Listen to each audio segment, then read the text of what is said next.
Shalom, comment allez-vous? Ça va bien, merci. מצוין. Et heureux de vous retrouver en tout cas pour notre 8e séminaire. Ce soir, nous parlerons de création, d'écologie et de Tikkun Haolam. Oui, nous avons un thème très très chargé ce soir. Alors, pourquoi ce thème? Tout simplement, nous sommes au mois de Shvat, qui est le mois donc de l'écologie en Israël. Comme vous le savez, la semaine dernière, nous avons fêté le nouvel an des arbres en Israël. Et donc nous continuons sur cette lancée. Et donc nous parlerons ce soir d'écologie et de Tikkun Haolam. Tikkun Haolam, sachez, demandez de fermer vos micros.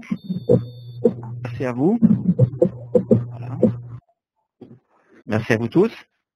Tikkun Haolam est une notion qui n'est pas à l'origine biblique, qui est une notion beaucoup plus, on va dire, talmudique et kabbalistique.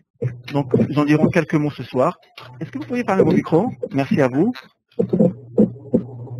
Voilà, merci. Voilà. Ok.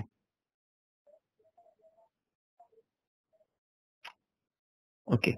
Donc, la bénédiction précédant l'étude de la Torah.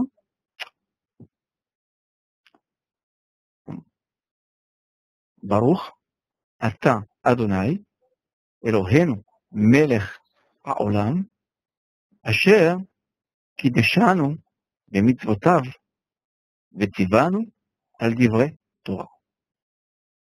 Béni es-tu, Adonai, notre Dieu, roi du monde, qui nous a sanctifiés par tes commandements et nous a ordonné l'étude des paroles de la Torah. Bonsoir Aline.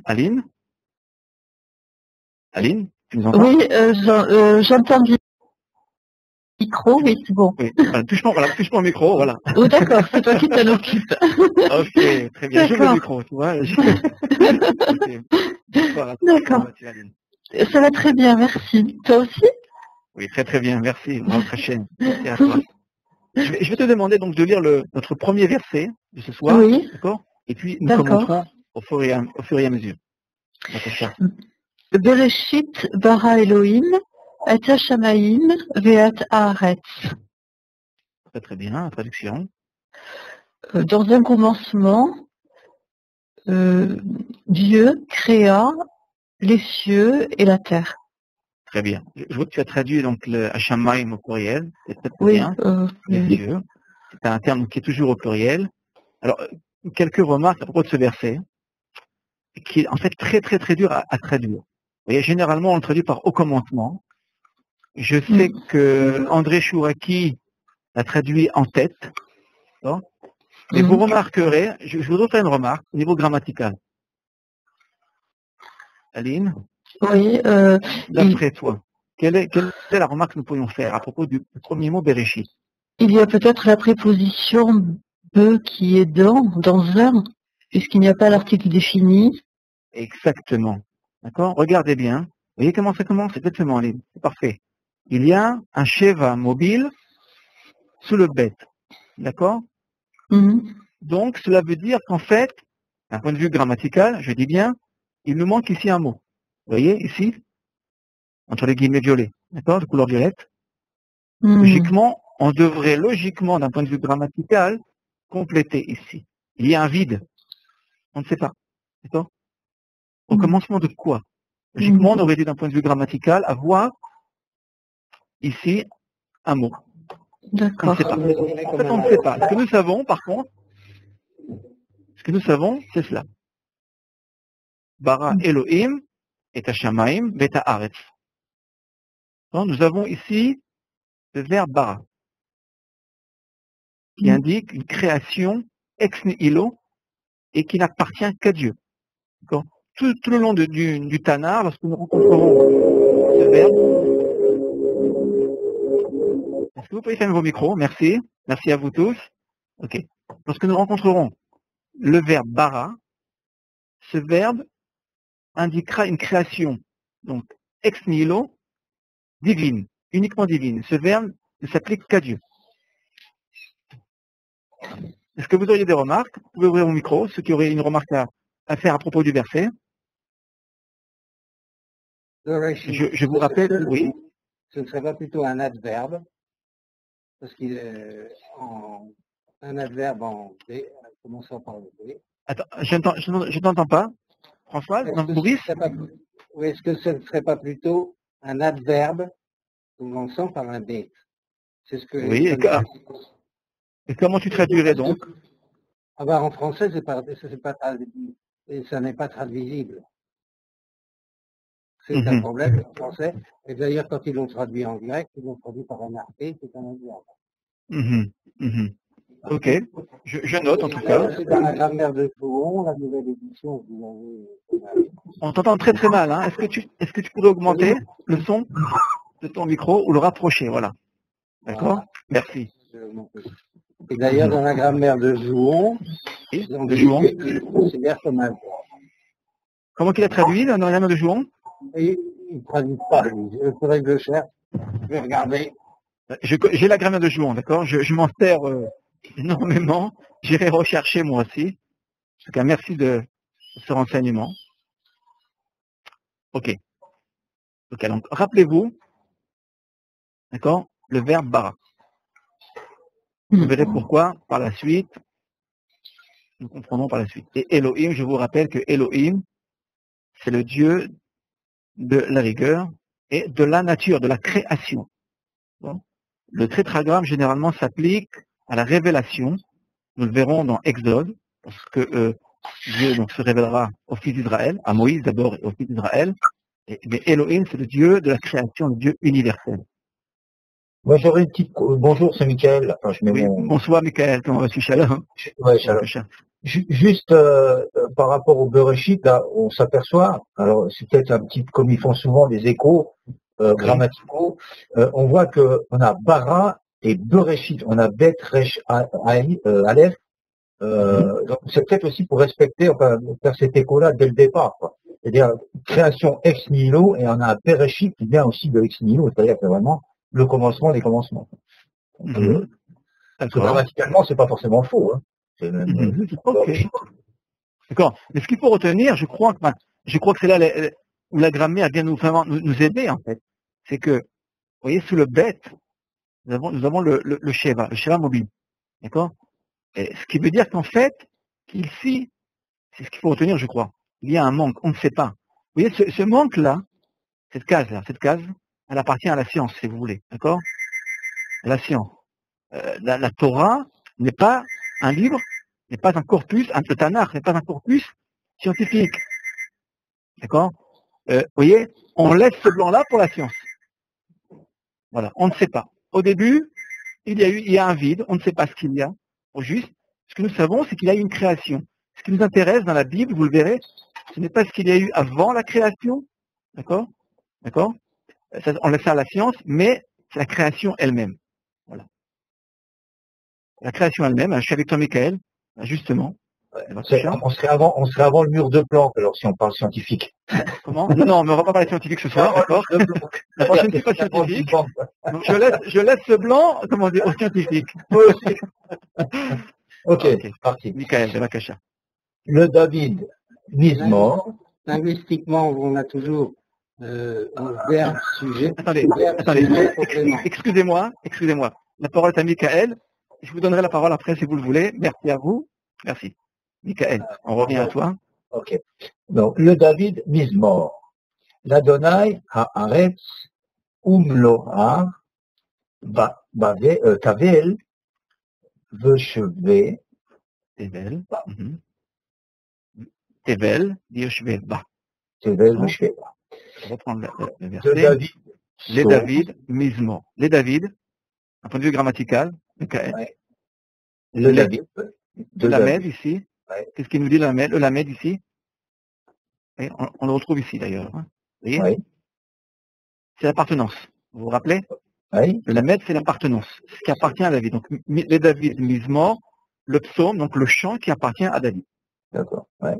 Ouais, on aurait pu mettre à David. Non. Donc, les David. Ensuite, nous avons l'Adonai à Aretz. Donc, la traduction, à l'éternel, hein, donc, pour l'éternel, peut-être aussi, on pourrait dire, hein, adressé pour l'éternel. Enfin, bon, à l'éternel appartient la terre et ce qu'elle renferme, le globe et ceux qui l'habitent. Très bien. Vous remarquerez là, qu'est-ce que nous remarquons ici, Michael? C'est Le hé, enfin, c'est un, comment, d'appartenance, enfin, le hémapique, d'accord? oui, c'est Il un se lien rapporte, voyons, il se euh, rapporte, vous voyez, c'est- exactement. Ah, arrête. je ne trouve plus le mot. Voilà, oui, c'est ça, c'est à l'appartenance. Moi, je trouve plus, je trouve pas D'accord. le Du pronom personnel. mot. D'accord. Ok. On t'a très bien compris. Ouais, non, mais moi, ça m'énerve Ok. de pas trouver le mot. Ok, donc ce qu'il faut retenir, là, ce qui est important de retenir, c'est Comme le l'Adonai Haaretz Umloa. C'est qu'en fait, d'après donc le texte, d'après les psaumes, la terre, d'accord, et tout ce qu'elle renferme appartient à Dieu. La terre donc est donc propriété de Dieu. Vous voyez, avec une très belle photo, là, vous voyez une très belle photo, une des plus belles photos qui était prise de la terre par la mission Apollo. Très bien. Voilà.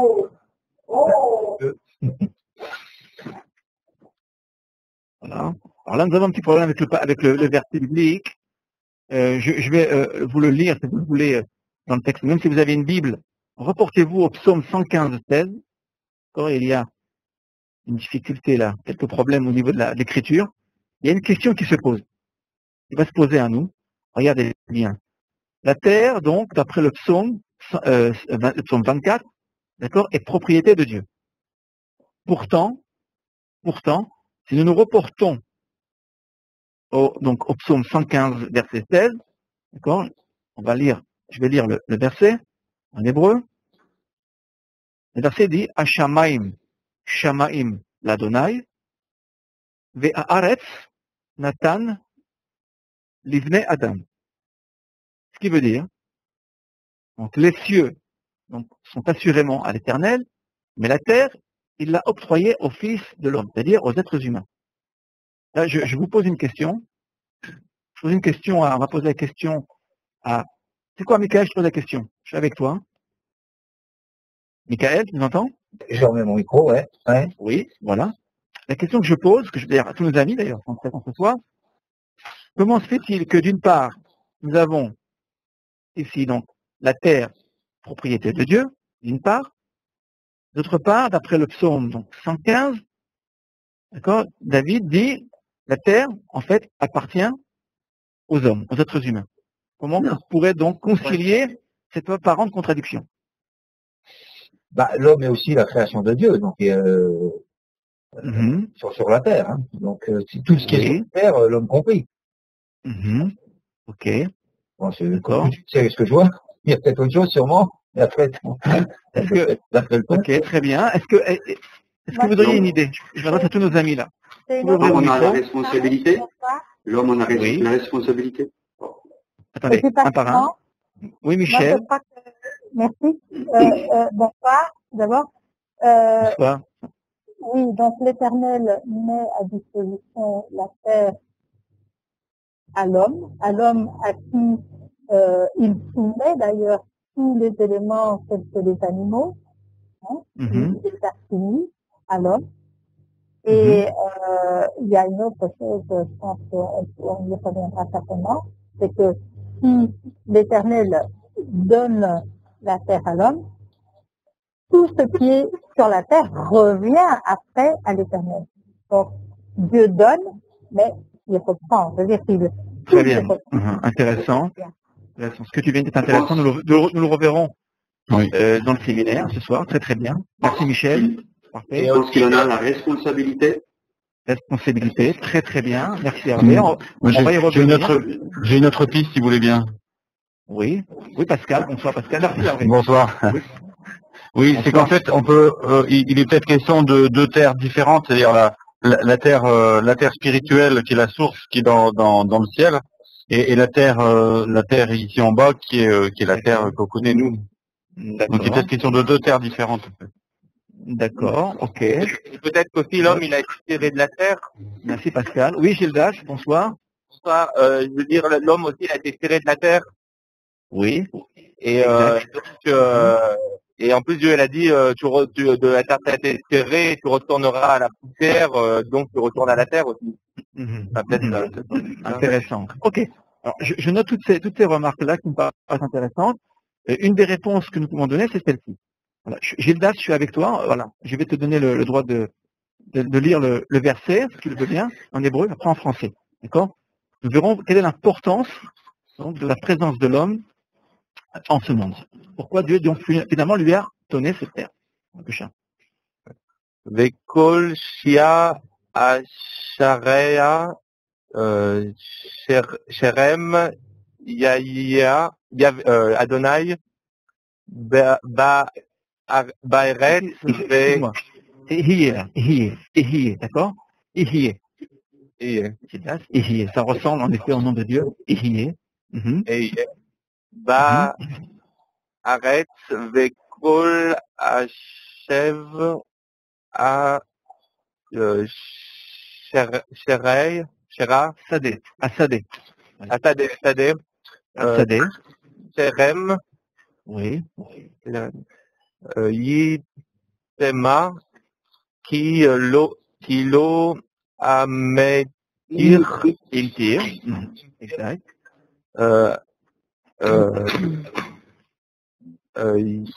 Là c'est Adonai là. Adonai, exactement. Elohim al Eretz ve Adam en la Ain la Eved la avod et Adama. Très bien, je reprends le verset. Bechol siach asadeh terem ihyeh va'aretz vechol esed asadeh terem itzmach ki lo imtir Adonai Elohim al aharetz ve'adam ain la'avod et ahadama. Vakasha Gildas, est-ce que tu pourrais lire le verset, le traduire et commençons. Or, aucun buisson des champs ne paraissait encore sur la terre et aucune herbe des champs ne poussait encore, car l'Éternel Dieu n'avait pas fait pleuvoir sur la terre et d'homme, il n'y avait point pour travailler, cultiver la terre. Très bien. Quelle est d'après toi, Gildas, la remarque que nous pourrions faire ici, qui va finalement nous répondre à notre question précédente? Qu'est-ce que nous remarquons? Qu'au début, la terre, elle était stérile. Je dirais pas qu'elle était stérile. Il n'y avait pas encore de vie. Exactement. D'accord? Regardez bien ce qui se passe. Le texte nous dit qu'au départ, en fait, Dieu a créé le monde, certes, mais que malgré la création, qu'il n'y avait aucun buisson, il n'y avait rien, en fait, sur la terre. Pourquoi? Car il n'y avait point d'homme pour la cultiver. C'est-à-dire que vous voyez là, il y a un rapport entre donc, le dynamisme de la terre, d'accord, la vie donc qui s'y trouve, et la présence de l'homme.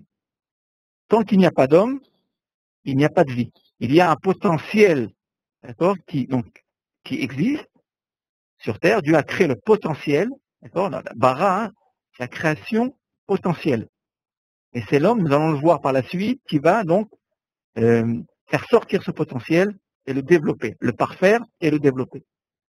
Et, voilà. Et aussi, c'est marqué fait pleuvoir, donc il fallait quand même une partie du ciel pour que tout corresponde.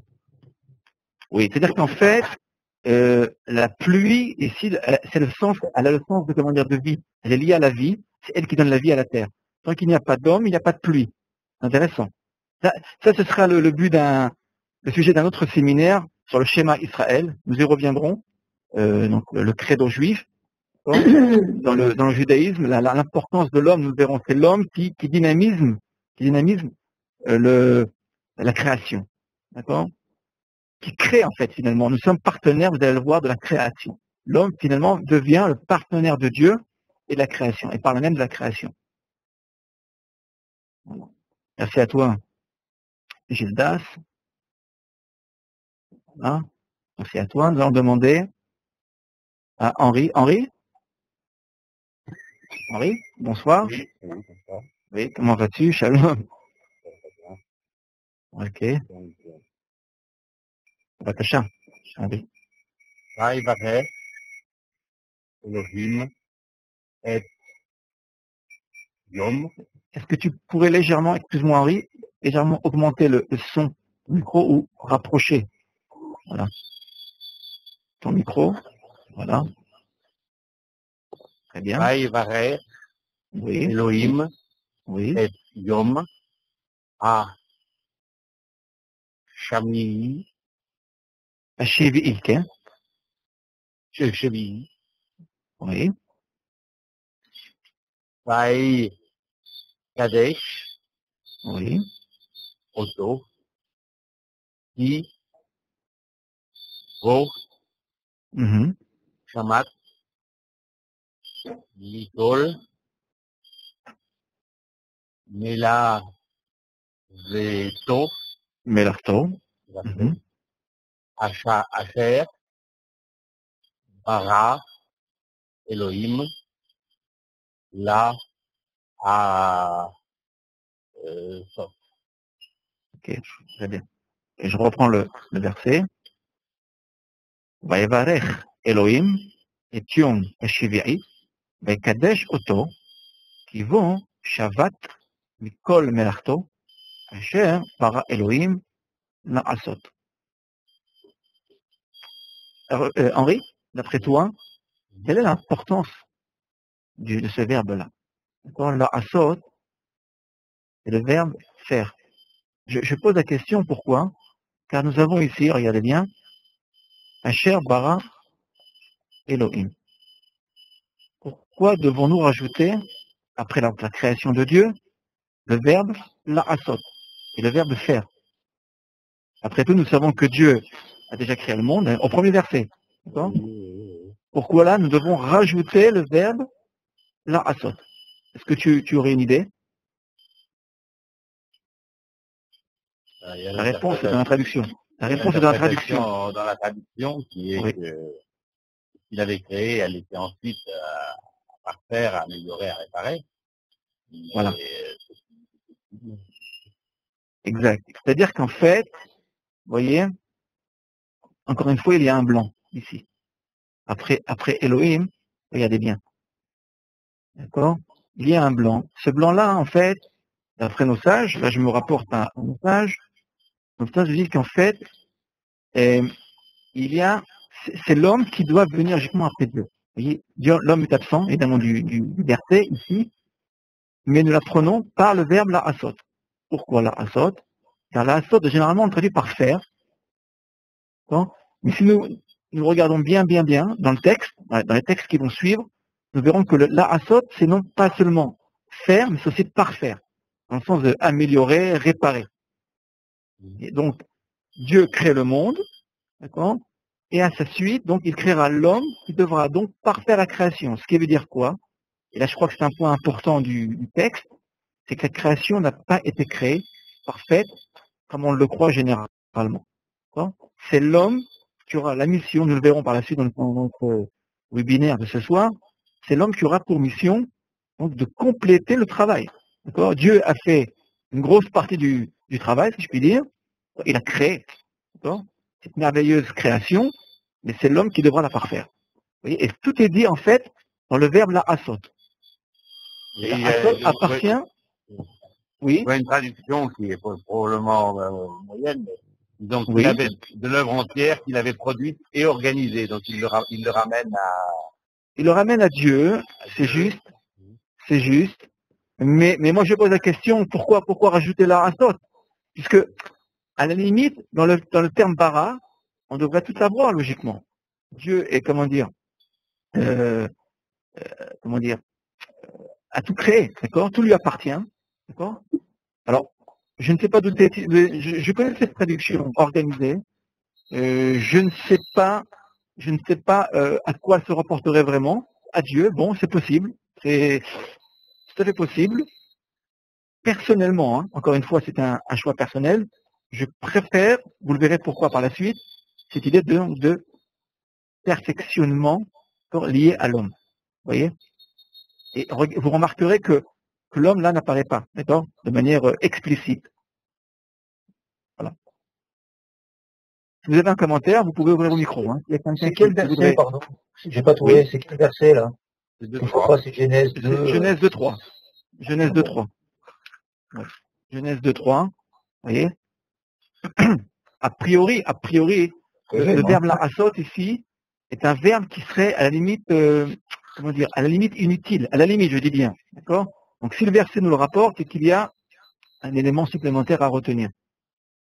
Oui, l'homme est en devenir, la nature est en devenir également, et il a la responsabilité, encore une fois, de pouvoir, de devoir l'entretenir, le parfaire comme tu le disais, et de continuer la vie avec la terre, puisqu'il est sur la terre. Et on le voit après dans l'Éden, il va en sortir, les peuples vont en sortir également, et il y a tout un message concernant le reste de l'humanité en devenir, à mon avis. Absolument. Chouraki dit juste pour faire, hein. Créer pour faire. Bon, c'est bizarre. Oui, non, mais là, c'est une bonne traduction. Je veux dire, c'est une traduction qui suit le texte. Qui est littéral, quoi, ouais. Voilà, littéral. Ce soir, nous essayons un peu de nous détacher un petit peu du sens littéral pour essayer de trouver un petit peu la saveur, de goûter le texte, ce qui est en tout cas important.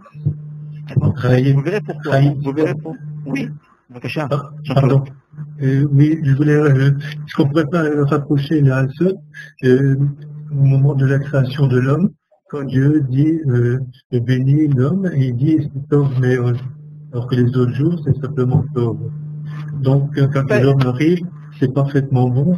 Donc là aussi on pourrait rapprocher que l'homme est bien le parfait. C'est parfait. Ce que tu viens de dire, Jean-Claude, c'est parfait. Je ne l'ai pas introduit dans le webinaire de ce soir parce que bon, je n'ai pas trop le temps.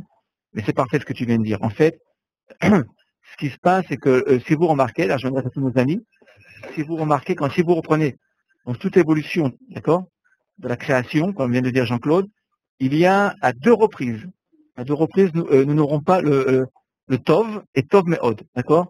L'homme, pour l'homme, Dieu ne parlera pas de Tov Meod, ne dira pas Tov, bien. D'accord? Pour le premier jour, il dit que c'était bien, deuxième jour, c'était bien, etc. Mais pour l'homme, non. D'accord? Pourquoi? Parce que nous verrons par la suite que ce sera à l'homme de se perfectionner lui-même. D'accord? Le bien appartient à l'homme. C'est un bien que Dieu a remis à l'homme, et ce sera à l'homme par lui-même, donc, d'acquérir ce bien. Ce n'est pas Dieu qui l'a créé. D'accord? Nous allons le voir par la suite, Jean-Claude. D'accord? Nous le verrons. Je n'ai pas indiqué le verset, c'est juste, mais nous reprendrons donc l'idée que tu viens de mentionner. Ok. Merci à toi, Rahim. Oui. Rahim, est-ce que je peux intervenir? Bien sûr, Philippe. Bonsoir, Philippe. J'ai une question. Ça concerne HVI. C'est un ifil, si je ne me trompe pas. Non. Yom HVI, je vous explique. Yom HVI, c'est le 7e jour. D'accord? D'accord. Non, ce n'est pas un ifil, d'accord? L'ifil étant un factitif. Non, absolument pas. Non, absolument pas. D'accord? Logiquement, on aurait dû d'un point de vue grammatical, par contre, d'accord, je n'ai pas trop le temps d'entrer dans les détails, on aurait dû avoir cela. D'un point de vue grammatical, on aurait dû avoir Etayom HVI. D'accord? Excusez-moi. Et on aurait dû avoir ici, donc, l'article défini, d'accord? Hayom, avec donc le patar et le bagage fort dans le yud. C'est défini. Exactement. D'accord? Je n'ai pas trop le temps d'entrer dans les détails maintenant, mais voilà ce qu'on peut dire sur le verset. Ok. On a la parole à Pascal. Pascal, bonsoir. Henri, oui.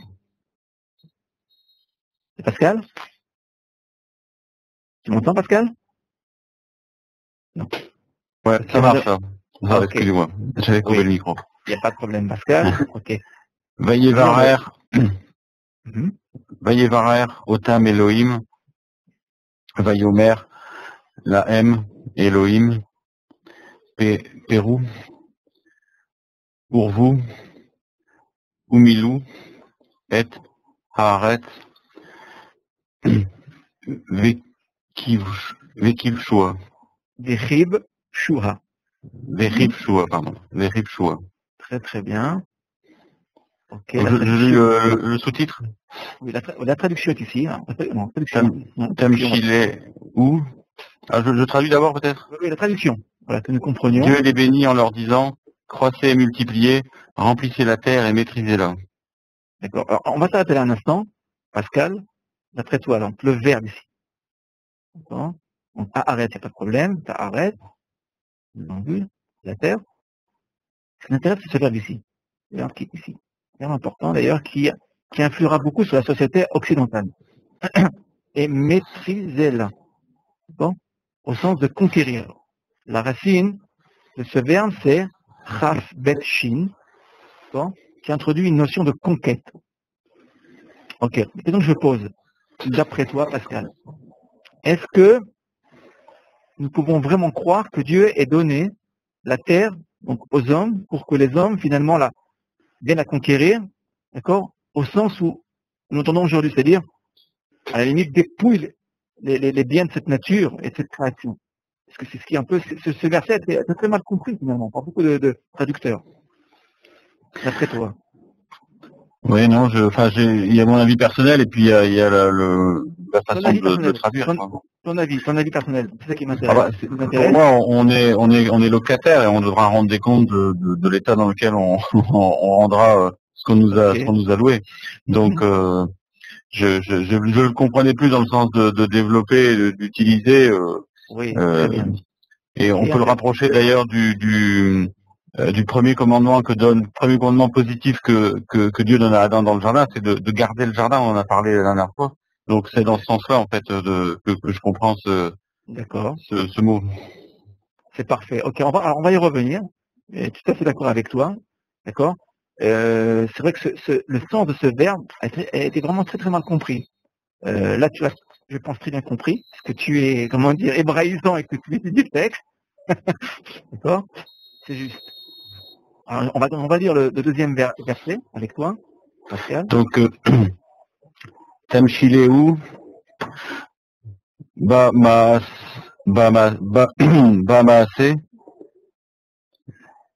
Yadera, Kol Shata, Tarat, Raglayu, non. Je n'arrive pas à lire. Raglav, d'accord. Raglav, tout simplement. Raglav. Kamat Yud Vav Av. Bon. Tamshi Lehu Bemaase Yadecha Kol Shata Tahat Raglav.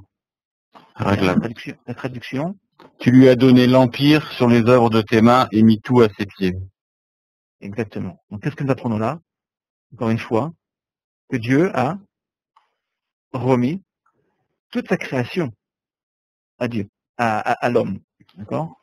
Vraiment un cadeau, on a reçu un cadeau vraiment inestimable, dont on aura, comme disait tout à l'heure Hervé, donc la responsabilité de conserver, de respecter. Ok, là il y a encore quelques problèmes avec quelques versets. Je vous invite à revenir, si vous avez votre Bible, on va revenir 2.15. Je me permets de prendre notre Bible. Vous voyez, on va prendre la Bible, on va lire le verset. Un verset intéressant. 2.15. Voilà. Verset intéressant qui nous donc fera découvrir la double vocation de l'homme, à savoir donc cultiver la terre, donc exploiter la terre d'une part, et d'autre part préserver donc le monde. Vous voyez, il y a un dilemme entre ces deux missions, cette double vocation. Donc 2.15. Je lis le verset. 2.15. Vaikach Adonai Elohim et Ahadam Vayaniheu Began Eden les Ovda ou les Shomra. Et ce qui nous intéresse, voilà, c'est donc, on va le souligner, voilà, les Ovda ou les Shomra. C'est-à-dire que donc Dieu prit l'homme, l'établit donc dans le jardin d'Éden, pour donc cultiver et protéger la terre. Vous voyez le là, ici, qui est en bleu, il y a 2 reprises. En fait, elle se rapporte au hématique, ici en hébreu. Pour comprendre ce hématique, il faut donc revenir à Genèse 2:9. Il y est fait mention donc de la terre. Donc l'homme a une double vocation, celle de cultiver la terre, d'une part, et d'autre part, donc de la protéger. Voilà. Ce qu'on appelle aujourd'hui, ce qu'on a appelé donc, le principe de développement durable. Au sens, alors, les Ofda, les Shomra, nous avons ici toute l'idée donc de l'écologie moderne que nous connaissons aujourd'hui, même si le terme évidemment n'existe pas dans la Bible, cette idée de protection, de conservation des espèces et de la nature. On pourrait traduire par servir et garder. Par servir et garder, tout à fait. Tout à fait. Vous voyez, d'ailleurs, regardez bien, je l'ai traduit ici, regardez bien, en français, servir et magnifier. D'accord? Ofda, c'est servir et magnifier. Et donc pas seulement exploiter au sens moderne du terme où généralement on retient généralement les Ofda, c'est-à-dire exploiter la terre au maximum, d'accord? Et je veux dire aujourd'hui on se rend compte que finalement la terre est épuisée, d'accord? La terre et la mer, d'ailleurs, les océans. D'accord? Il n'y a plus de poissons, il n'y a plus de terre, les terres sont stériles, les forêts sont détruites, d'accord? Et en fait le verset biblique est très très clair. D'une part, donc l'homme a un rôle d'exploitation, certes, d'accord, mais pas dans le sens de dépouillement, dans le sens donc de magnificence et de servir. On sert la terre et on sert Dieu. Tout à l'heure, je ne sais plus qui c'est qui disait cela, je crois que c'est Michel. Il disait qu'en fait, nous devions tout ramener à Dieu. D'accord? Notre exploitation de la terre doit en fait nous servir à revenir vers Dieu et à servir Dieu. Voilà. Et littéralement, Léofda, c'est mettre en esclavage ou servir? Non, ici, ça voudrait dire, la cultiver, dans le sens de cultiver, la travailler, voilà. Travailler, d'accord? La racine Ain Bet Dalet. Attendez, on va revenir à la racine, ça me paraît important. La racine Ain Bet Dalet est une racine très riche. D'accord? Elle a le sens, donc, de travailler, de rendre un culte. D'accord? De rendre un culte. Ou bien, donc, de travailler. En hébreu moderne, on dit Avoda, c'est le travail. Aller au travail. Ani olech la avoda, je me rends au travail. Donc, dans le sens, si nous reportons donc au sens biblique, les Ofda, ce serait donc de la travailler. Le sens de la labourer, de l'exploiter. Dans l'exploitation. Voilà. Mais c'est vrai que dans les textes comme Exode, par exemple, la racine se rapporte à l'esclavage. Voilà. D'une certaine manière, on pourrait dire que si l'homme donc ne rend pas service à la terre, finalement, il en deviendra l'esclave. Raïm. Oui. Juste sur Avoda, c'est un mot qui est utilisé dans le service divin aussi. Exactement, c'est le culte divin. Exactement, c'est le service divin. Tout à fait. C'est ce que dit aussi le texte aussi là. C'est ce que disait Michel. Je ne me trompe. Attendez, je reviens ici. Voilà. L'exploitation de la terre, ce n'est pas une exploitation technique, uniquement technique, mais elle doit nous élever d'un point de vue éthique, moral, vers le divin. Alors, en servant notre prochain, comme vous le savez, aujourd'hui, là où la terre est exploitée que pour l'homme, eh bien, il y a, des iniquités et beaucoup d'injustices à travers le monde. Donc servir la terre, c'est aussi servir les hommes. Ok. Merci à vous. On va demander à Valerio. Bonsoir. Valerio? Non. On va demander à Daniel. Daniel, tu nous entends, Daniel? Daniel? Quel Daniel? Oui, bonsoir. Je ne sais pas, Daniel. Oui, c'est bon, c'est parce que j'avais pas retiré mon mute. Ok, Daniel. Alors pour la Ok. Daniel, après il y aura la deuxième Daniel. Alors, là, ah oui, laquelle, là, en fait? Moi? Daniel. Alors, Daniel Messer, on va dire. Ok, Bavakasha, Daniel. הכל בסדר. Ça va bien. ויצמח אדוני אלוהים מן האדמה וכל עץ נעמד למראה וטוב למאכל ועץ החיים בתוך הגן ועץ הדעה טוב ורע. Très très bien, c'est parfait. Très très bonne lecture, Daniel. Est-ce que tu pourrais traduire Oui. le verset? Alors, je lis la traduction en fait. Oui. Ok.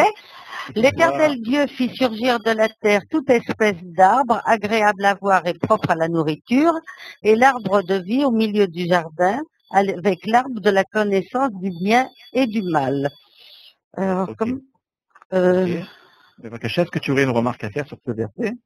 attends, je suis en train de chercher comment moi je l'avais traduit, Oui. parce que j'ai fait une traduction plus littérale. Puis l'Éternel Dieu fit pousser dans le sol tous les arbres agréables à voir et bons à manger, l'arbre de vie au milieu du jardin et l'arbre de la connaissance du bien et du mal. Ok. Oh, il n'y a pas une grosse différence quand même. J'ai pas vu une grosse différence, Daniel. Il n'y a pas deux, hein. C'est pas défini, hein. Ok. Où? C'est Kol Etz, c'est pas Kol Haetz. Ah, Kol oui, Etz, non. c'est vrai, Kol mais Etz, attendez. comment tu veux traduire Non, si non, voilà. Ah non, alors, Kol Etz, je vous explique. autrement? Je vous explique. Kol Etz, il faut comprendre au sens générique. L'arbre est au sens générique, c'est-à-dire tous les arbres. Vous voyez? En hébreu, on utilisera le singulier pour définir donc le générique. C'est un sens générique. Je vais donner un sens générique à ce terme-là, à ce substantif-là. D'accord? Je voudrais dire en fait tous les arbres. Voilà. Vous voyez, donc nous retrouvons l'unité divine à travers le substantif. Vous voyez, nous avons le singulier et non pas le pluriel. Ah oui. Vous voyez? Ken. C'est donc, voilà. Et donc, comme être nechmad, ce qui nous intéresse, c'est donc le Etz HaChaim, l'arbre de vie, d'accord, et l'arbre de la connaissance. Alors, ce verset-là, il nous faudrait au moins 2-3 heures pour l'expliquer. C'est un verset assez complexe, assez riche surtout. D'accord. Nous le prendrons dans son sens écologique ce soir. Vous savez que chaque verset, nous pouvons l'interpréter de différentes manières. Ce soir, nous prendrons ce verset dans son sens écologique, si je puis dire.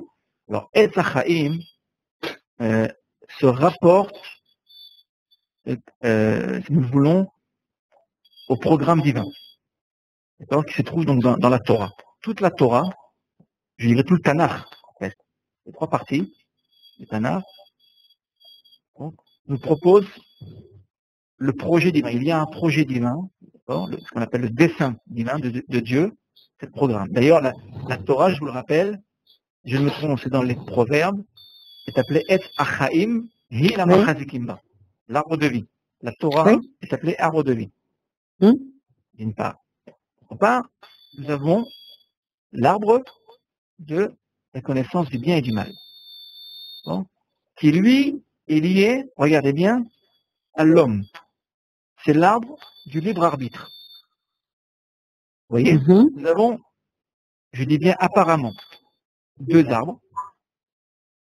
Le premier serait donc l'arbre du projet divin. Toute la création. Il y a un projet qui se cache derrière la création. Et il y a, à côté de ce projet divin, il y a donc le Etz Ada'at, l'arbre de la connaissance du bien et du mal, qui est donc lié au libre arbitre. L'homme devra donc être face à lui-même, à cette création qui lui a été donnée. Je vous rappelle, regardez bien, il y a le terme monde en hébreu, Daniel, comment on le dit? Tu te rappelles? Le monde? Oui. Ah non. Regardez bien. Olam. Ah, Olam, Ken. Oui, mais alors, justement, ce terme d'arbre de la connaissance du bien et du mal, on peut rapprocher aussi de cette pensée du judaïsme qui dit que dans l'homme, il y a toujours ce double penchant, le penchant du bien et le penchant du mal. Alors, Daniel, on va y revenir, d'accord? Excuse-moi, d'accord? On va y revenir dans quelques instants, justement, on y touchera. D'accord? Un instant. Je voudrais revenir, Daniel, oui. au terme Olam. Regardez bien, le monde, en hébreu, la racine, quelle est la racine? Regardez bien. Ben, c'est comme aller, comme marcher, non? Non, regardez bien. Non? La racine. Aïn Lamed même? Oui. Elem, d'accord? Elem, qui veut dire caché, qui veut dire caché. Disparaître ou caché. Vous voyez? La création, le monde de la création, cache quelque chose. En hébreu, quand on dit Olam, le monde, d'accord? Eh bien, qu'est-ce que nous disons finalement? Qu'il y a quelque chose de caché dans ce monde. Il y a un projet qui se cache au-delà de la création. Vous voyez? Le terme Aïn Lamed même veut dire caché ou disparaître.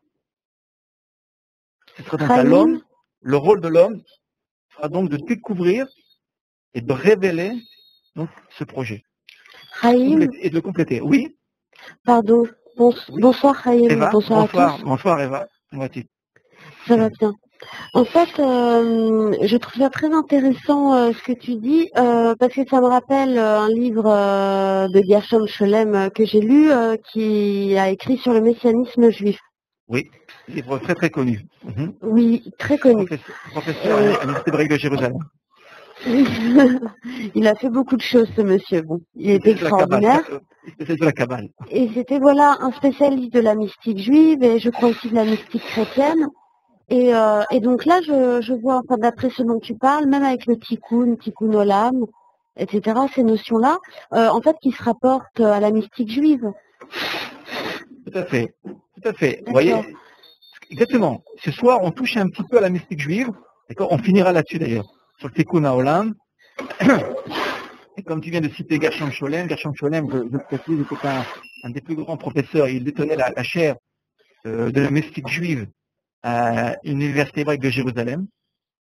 C'est lui finalement qui sera le pionnier de l'étude de la Kabbale en Israël et dans le monde entier.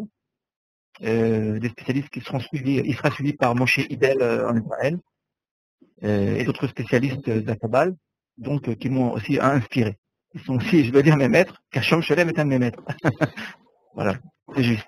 Donc vous voyez, Olam, donc c'est la création, non pas que nous voyons, la création physique, mais la création qui se cache.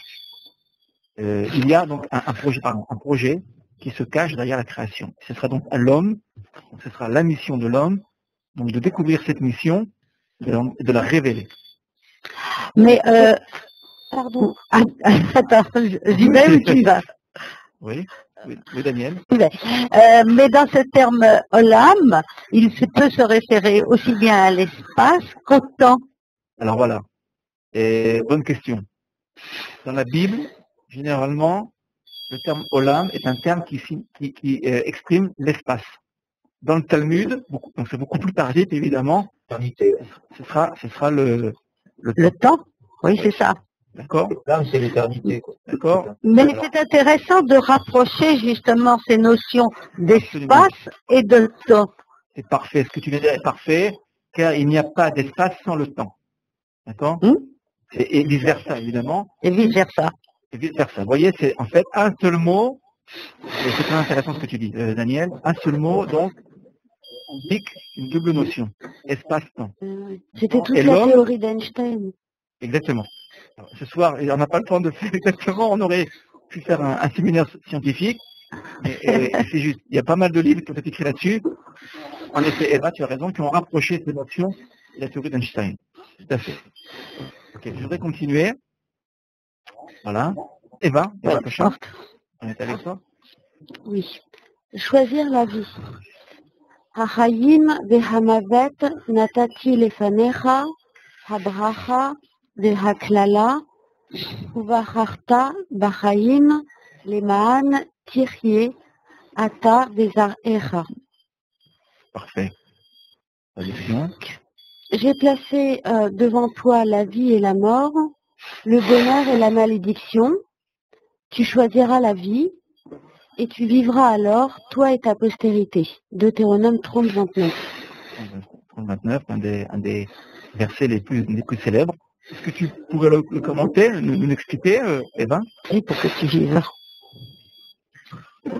Eva? Oui. Oui. Sur le plan littéral, donc c'est très simple. En fait, entre la vie et la mort, on doit choisir la voie de la vie. La À voie tout de la prix. vie. Et Mhm. pour une descendance et une richesse intellectuelle ou dans la descendance. Exactement. Là, vous voyez, justement, le choix, Bacha, la racine c'est Bet, Het, Resh. L'homme donc doit choisir la vie. Sa mission, c'est toujours la vie. D'accord? Nous avons ici une grande leçon de morale, d'éthique juive. Et pour ceux qui étudieraient donc l'éthique juive, c'est un des versets les plus célèbres, la vie. Le judaïsme, on devait résumer le judaïsme, c'est la vie. Chaim. C'est aussi mon nom d'ailleurs. Chaim, donc j'y tiens. Voilà. Et si nous nous référons, je voudrais revenir au verset précédent, Eva, qu'est-ce que nous remarquons? Et Ada'at Tovara. D'accord? Vous voyez le rapport qu'il y a entre l'arbre de la connaissance du bien et du mal, et cette fois-ci le choix entre la vie et la mort. La vie et la mort. D'accord? C'est-à-dire qu'en fait, Dieu nous dit la chose suivante. Moi, Dieu, j'ai créé l'univers, d'accord? Mais ce sera donc à vous de choisir si vous voulez donc aller à votre propre perte, ou bien parfaire ou compléter donc ce que moi j'ai commencé. D'accord? Je tiens à vous préciser que dans la vision juive et même biblique, d'accord, le monde n'a pas été créé parfait. Je sais qu'on a cette idée par éducation, on a reçu cette idée que le monde avait été créé parfait, d'accord? Pour la Bible, non. Le monde a été créé avec un potentiel de vie. Ce sera donc à l'homme de découvrir au-delà donc de la création ce potentiel, de le développer et donc de compléter et de parfaire ce monde.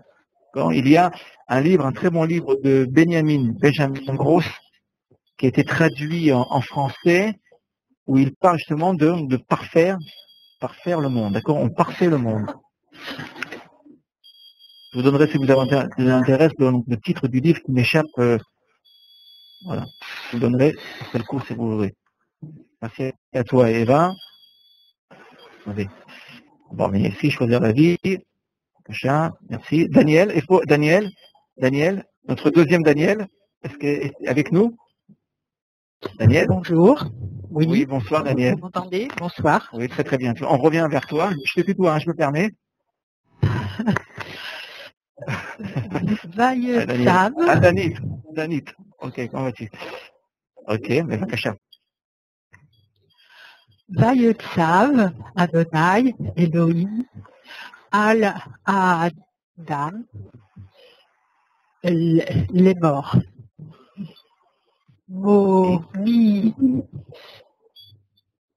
Nicole. Oui, Nicole. Et Agan. Arol. Torel. Torel. Oui. Oumeet. Adaat. Tov. Ara. Lo. Toral. Mimenu. Ki. Beyom. Aralra. Attention là, je vais faire un extrait d'Anit. Cholcha, d'accord, nous avons un Kamas Katan, un O, donc on lira O. Non accentué. Très bien. Arolra, Minenu, Mot, Samut. Parfait. Traduction. L'Éternel Dieu ordonna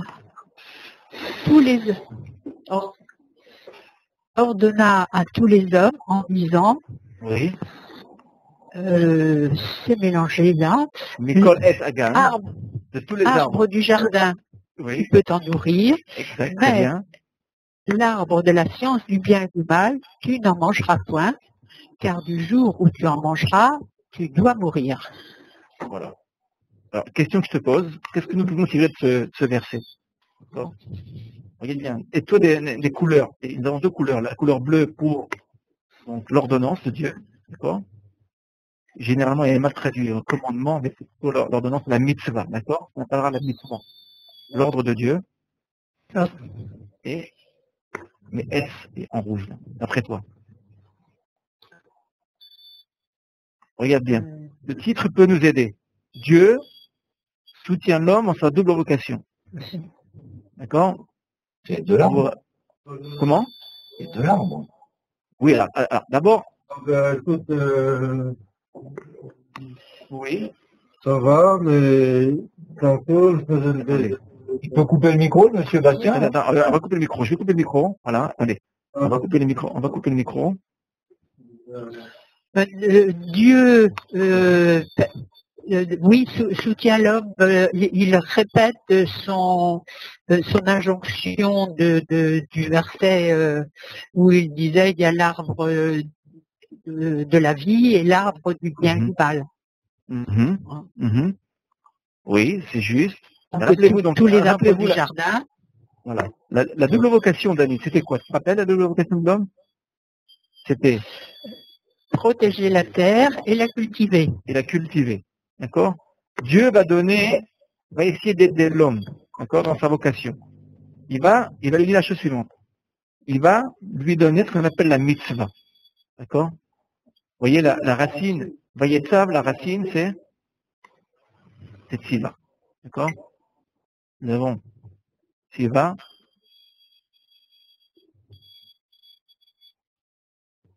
Ok. Il donnera, vous voyez, la racine de Tziva qui est un Piel, d'accord? Deuxième forme verbale. Nous avons 7 formes verbales en hébreu, je vous le rappelle. Donc Tziva. Donc c'est le verbe qui donnera le mot mitzvah. C'est-à-dire commandement. Et ce qu'on traduit généralement par commandement, d'accord? Ce qui n'est pas tout à fait juste, en fait. Mitzvah, c'est l'injonction divine, je préférerais plutôt. Et voilà. Alors, Dieu va donner donc, si vous le voulez, des injonctions à l'homme. Il va l'aider. Il va lui montrer la voie, d'accord? Ce sont des injonctions qui sont supposées aider l'homme en sa vocation. Et qu'est-ce que l'homme va lui dire? Il va lui dire, qu'est-ce qu'il va dire donc à l'homme? Il va dire, écoute, il n'y a pas de problème. Tu peux manger, toucher à toute la nature, à toute la création. D'accord? Mais il y a un arbre auquel tu ne devras pas toucher. Et qu'est-ce qui va se passer? Vous voyez, l'injonction divine, ici, regardez bien ce que je vous ai indiqué tout à fait en bas.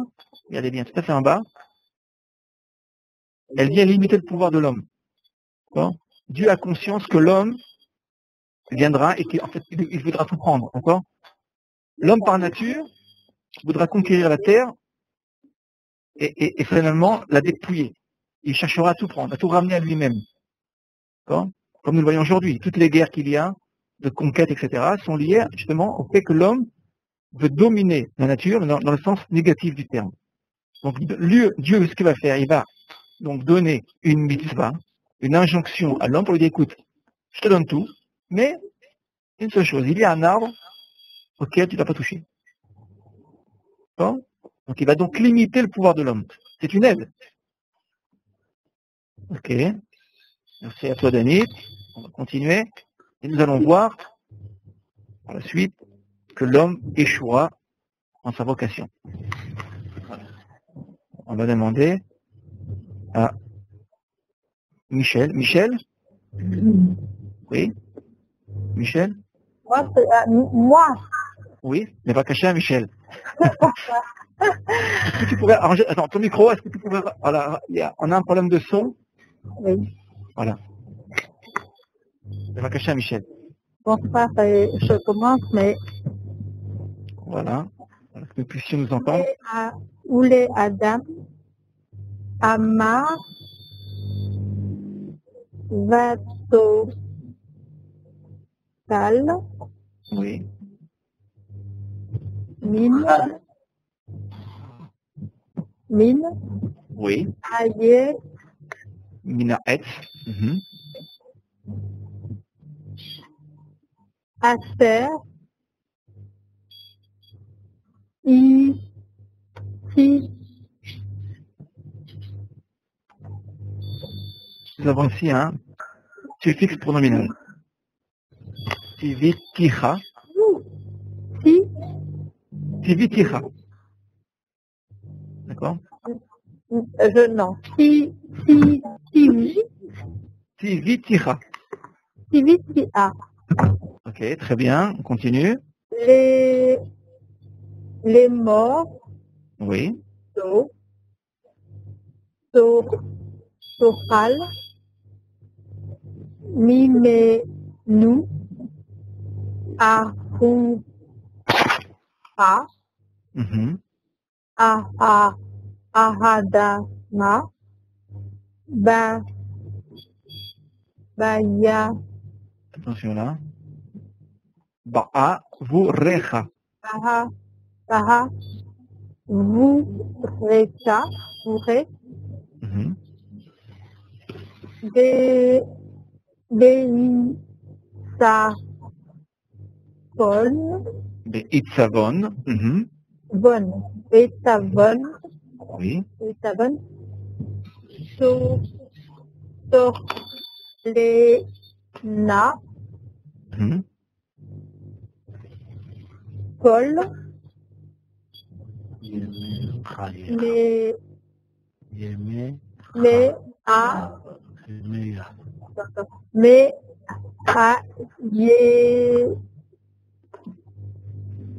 Cha. Kol yeme chayecha. Yefa. Exact. C'est un verset qui n'est pas facile à lire, j'en conviens. Surtout pour ceux qui débutent. Merci à toi, Michel. On va relire ensemble le verset. Ce sera plus tard. En tout cas, bravo. Je précise à tous les amis que Michel commence quand même, donc c'est quand même vraiment bravo. Oulé Adam. Amar. Va tochal. Min ha'etz. Asher. Tiviticha. Les morts. Lo tochal. Imenu. Arura. Adama. Va avurecha. Beitzavon. Tochlena. Kol yemei chayecha. Michel? Oui. Est-ce que tu pourrais traduire le... Okay. Oui. Et à l'homme, il dit, puisque tu as mangé de l'arbre dont je t'avais enjoint de ne pas manger, maudite est la terre à cause de toi. C'est avec effort que tu en tireras ta nourriture tant que tu vivras. Ok. Donc la terre, voilà, Oui. à partir de laquelle tu as été créé. Oui. Vous voyez, exact. Regardez bien. J'ai volontairement mis un L majuscule. Vous voyez? Oui. Alors, qui te définit? Pourquoi? Okay. Pourquoi? Parce que, en fait, le texte me dit, n'importe quelle terre, à partir de laquelle, vous voyez, l'homme a été tiré, a été créé.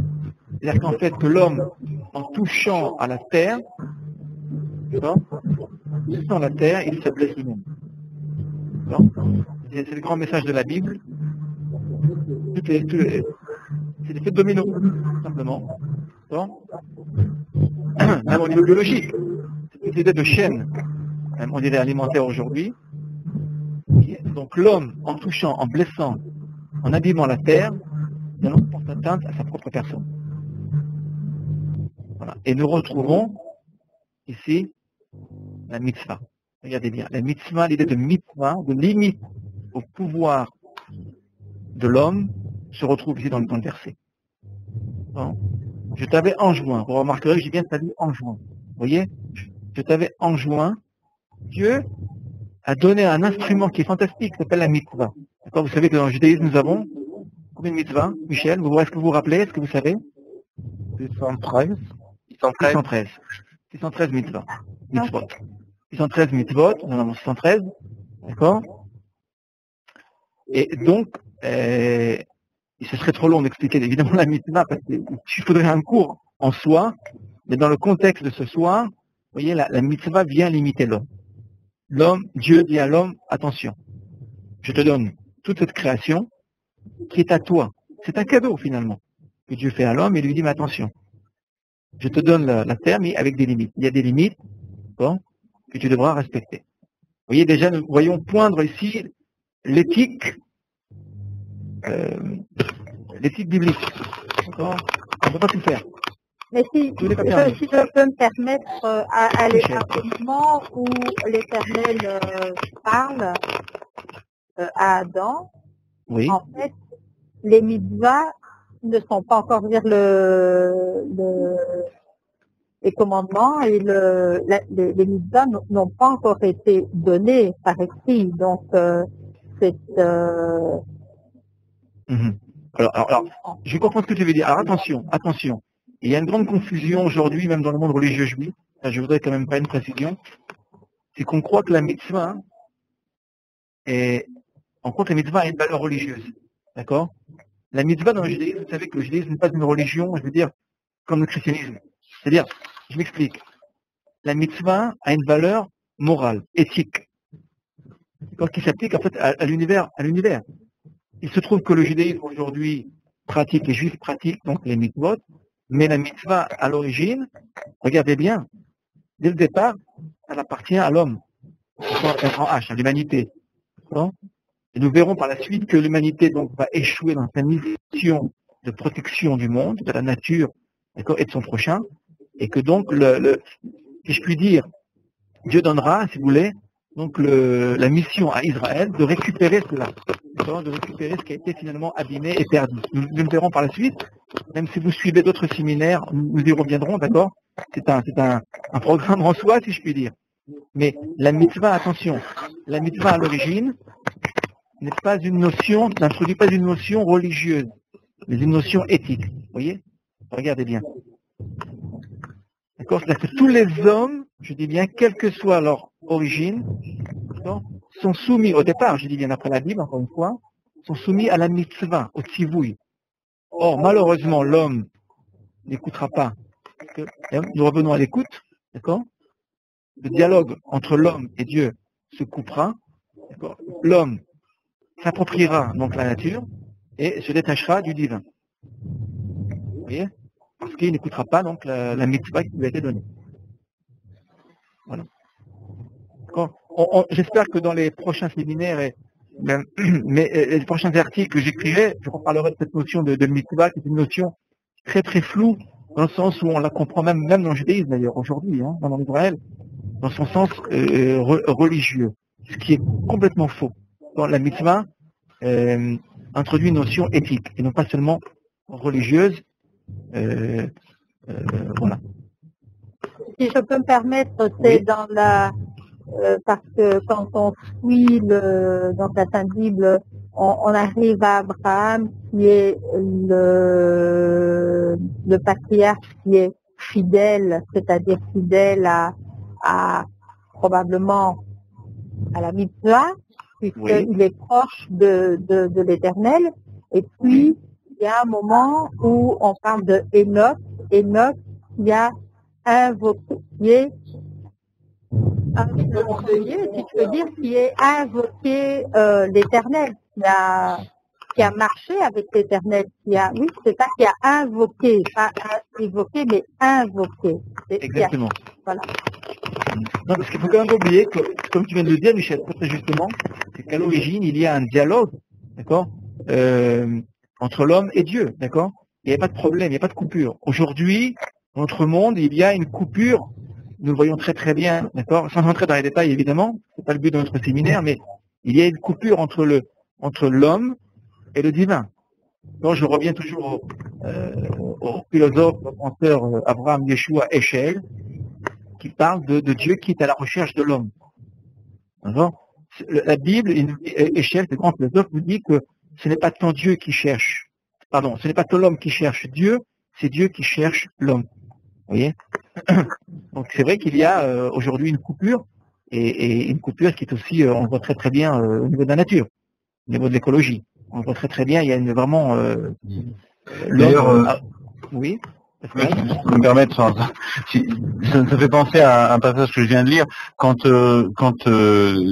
juste après qu'Adam a mangé de l'arbre défendu, Dieu lui demande où es-tu, alors qu'il savait très bien où il était, mais je sais que dans le mot où c'est allié et pas faux, et que ça a un sens de qu'es-tu devenu en fait.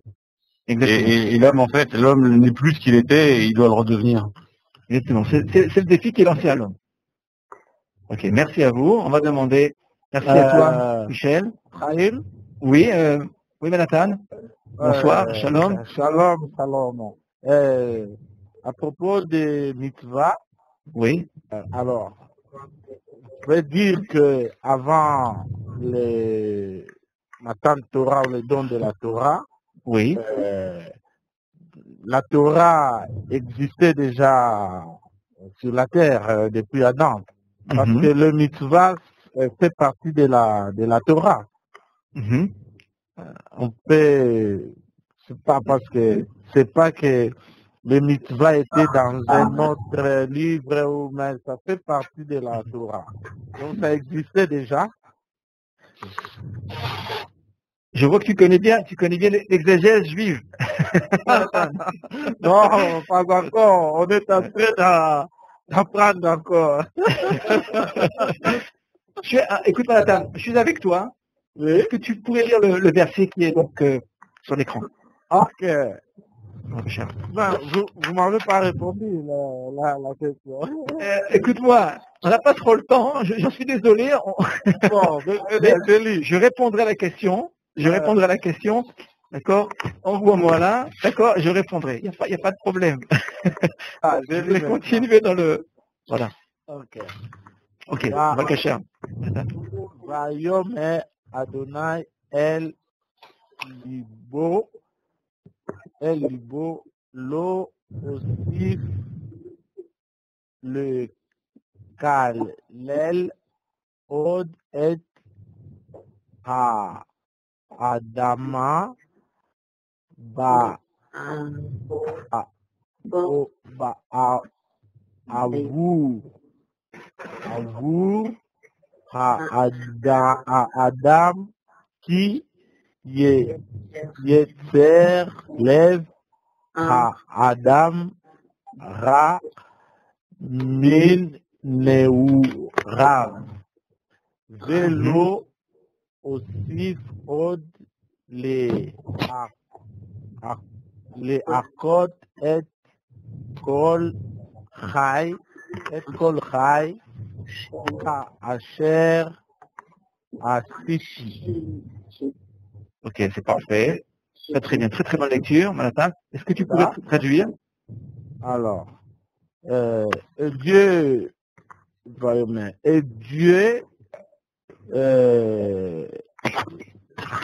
dit en lui-même, désormais, je ne maudirai plus la terre à cause de l'homme, car le penchant du cœur de l'homme est mauvais dès son enfance. Donc, depuis sa création, désormais, je ne frapperai plus tous les vivants comme je l'ai fait. Alors, ok. Très très bien. Qu'est-ce que nous pourrions dire sur ce verset, Manhattan, d'après toi? Bon, Dieu, disons, je peux dire l'alliance avec l'homme. Oui. Il a décidé de continuer son projet avec l'homme malgré sa désobéissance. C'est parfait. Vous voyez? Pensez Manhattan, c'est parfait ce que tu viens de dire. Nous le voyons à travers, regardez bien, les deux verbes. Ce verbe qui revient. Regardez bien, à deux reprises. Vous voyez? À deux reprises. Lo osif. Et que nous retrouvons qui est donc la double répétition ici indique un serment.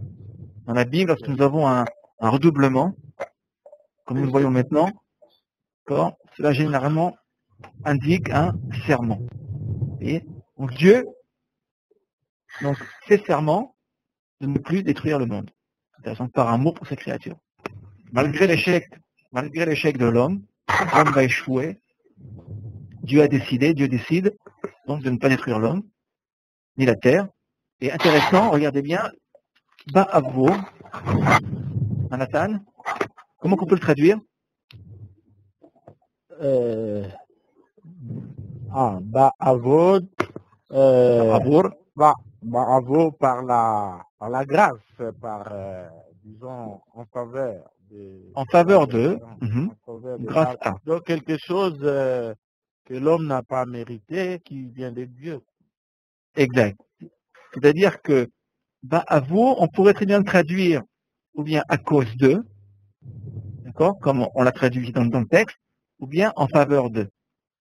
D'accord? C'est-à-dire que Dieu voit toujours ce qui est bon en l'homme. Et c'est donc la vision optimiste de la Bible. Nous retrouvons encore une fois une vision qui est une vision très très optimiste de la création.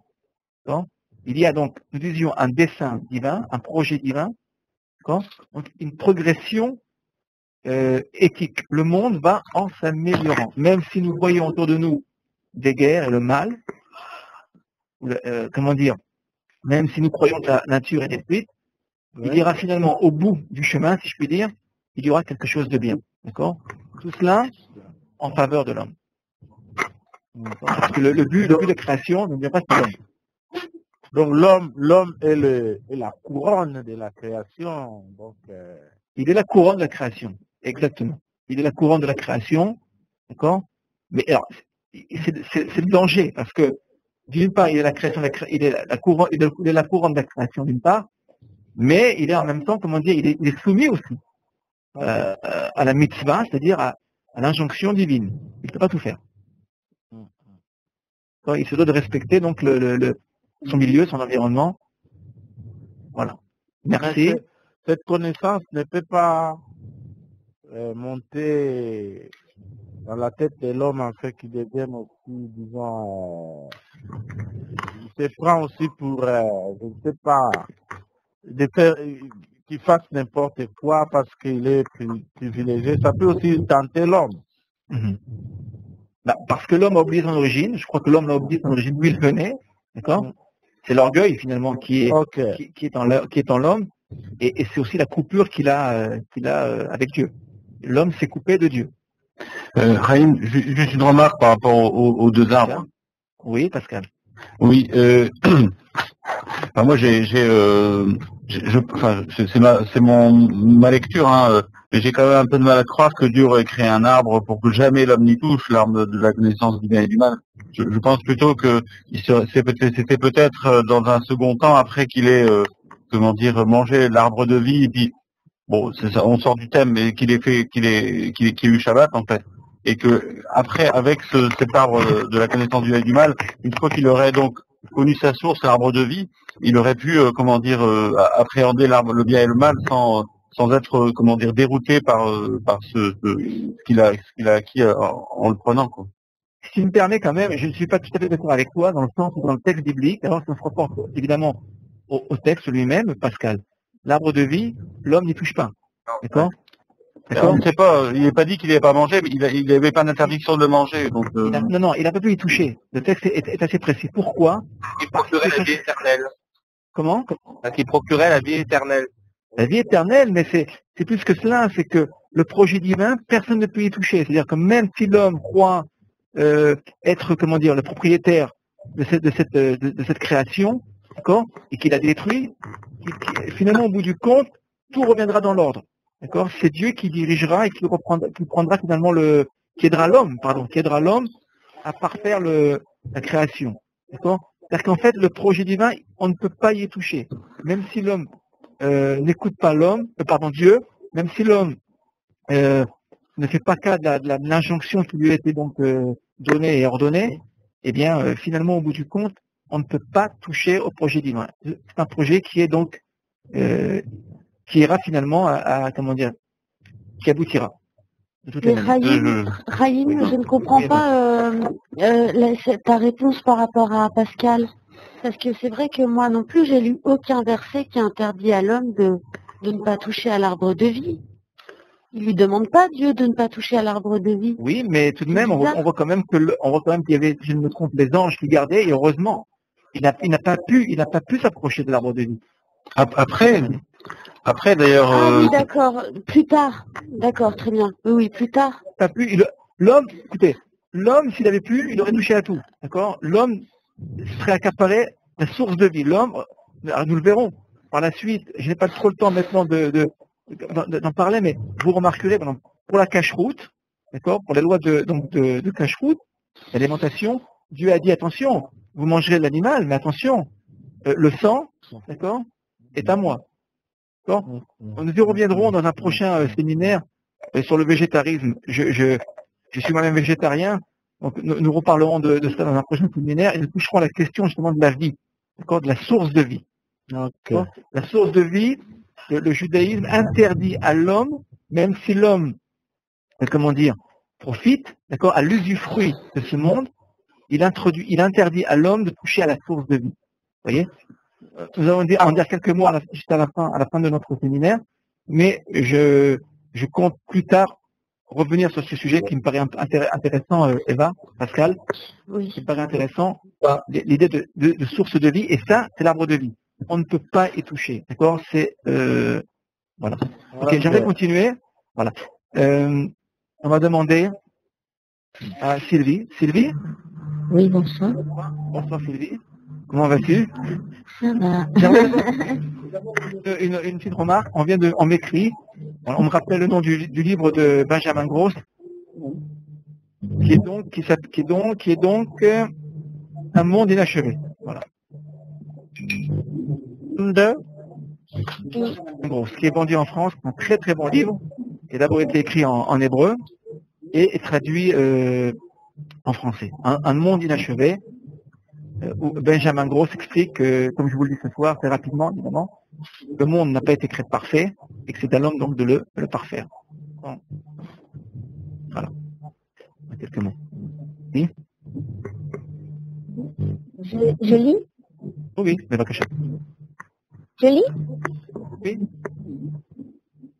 Vayitzer. Vayitzer Adonai. Allô. Elohim, pardon, Adonai Elohim. Et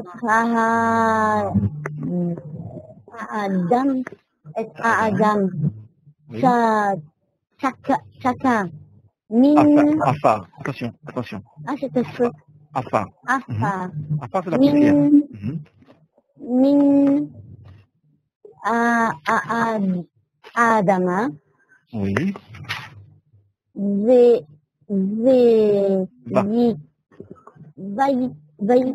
Vaïpar. Nous avons un Vaïktol. Vaïpar.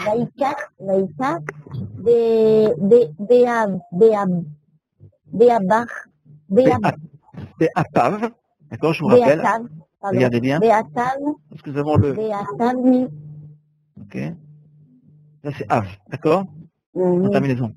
Kamax, Yud, Vav, Av. Très bien. Be'atav. Nishemat.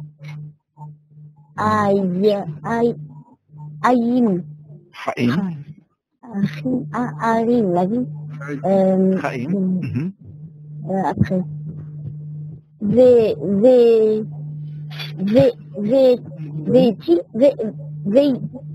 Oh là là. Vayehi. Oui. Vayehi. Adam. Adama, pardon. Non, Adam. Adam, très très bien. Vayehi Adam. Adam,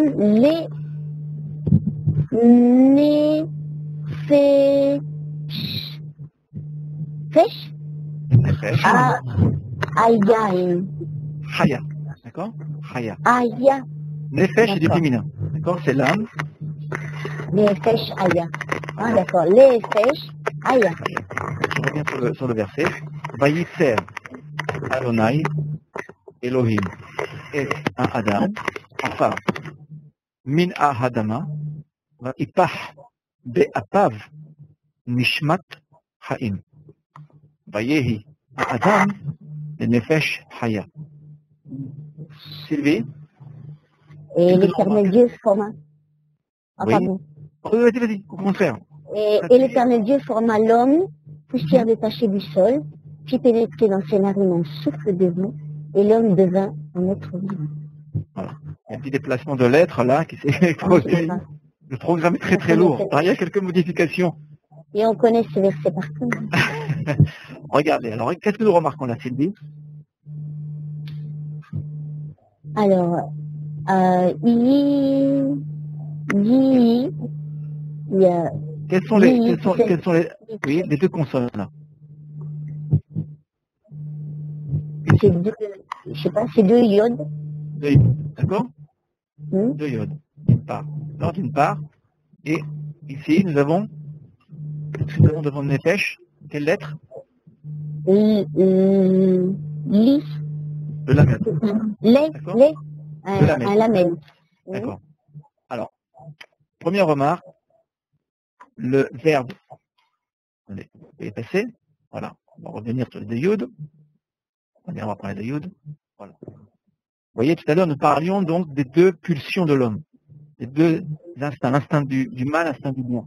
D'accord? Le Nefesh Bechira, comme on appelle en hébreu, c'est-à-dire le libre arbitre. D'après nos sages, il est contenu là, il est là. Vous voyez? Il est ici. Deux yudes, d'accord? C'est ce qui caractérise l'homme. Lorsque Dieu a créé, regardez bien, lorsque Dieu forma. Vous voyez? Nous avons commencé par le verbe bara, qui n'appartient qu'à Dieu. Et création ex nihilo. Nous avons étudié le verbe la asot, qui veut dire faire ou parfaire, améliorer, la asot, d'accord, qui veut dire parfaire. Et là, nous étudions un autre verbe qui ressemble à tous ces verbes, c'est le verbe yatsar, yud, sadi, resh, qui veut dire former, à partir d'une matière préexistante.